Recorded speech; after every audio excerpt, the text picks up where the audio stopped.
Plus,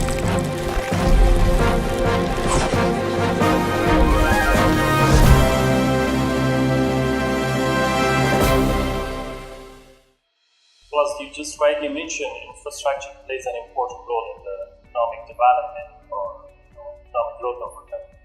And Afghanistan is, of course, a country which has been through almost 3 decades of war, and most of the infrastructure was destroyed. But recently, in the last 10 or 15 years, we have been coming up with several initiatives and projects to actually build up the infrastructure in the country, starting from roads and then trying to connect the country with the regional countries, and also trying to reach out to other markets through this infrastructure. So if it's the road, or if it's the railroad, or even if it's the air corridor that we recently started with India, for example, it is going to play an important role in the economic development of the country. So for trade or economic development or trade expansion, it's very important to use all those tools that can actually work. And infrastructure and also international corridors are an example. For example, the recent corridors that we are working on, Lapis Lazuli corridor, which will connect Afghanistan to Turkmenistan, Georgia, Azerbaijan, to Turkey, and even European market.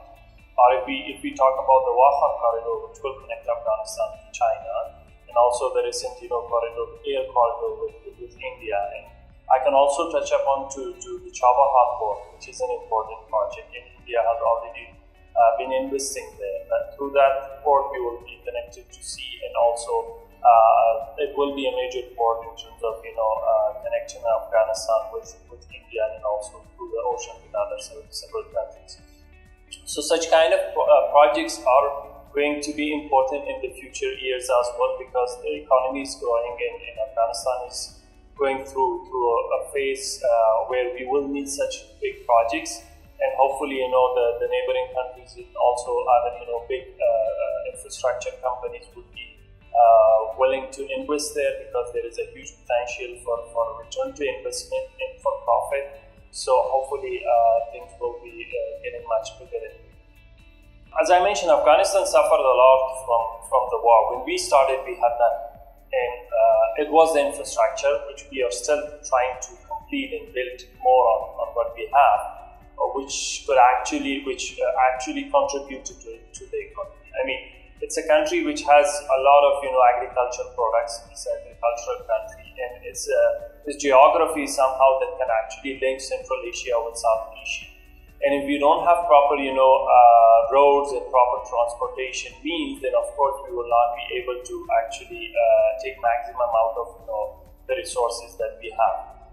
Building recently, the highways and also some of the railroads that we started. For example, I can give an example that we recently started a railroad with China, which actually brings all the imported goods to Afghanistan within 12 days, compared to what we actually have, it takes months to import goods from China. Or if we are trying to export things to China, it will take 8 to 12 days to export. So these kind of examples shows that how infrastructure can actually be more minimize the cost, make your activities more efficient and less costly. So other countries who might be going through the same period, they will definitely need to have proper infrastructure set up to actually expand their trade and also their economic development. And still there is a long way ahead of Afghanistan, and we are trying our best to attract investment, and also to work with our neighboring countries and regional countries to actually come up with more corridors that can not only benefit Afghanistan but also benefit the region and those countries.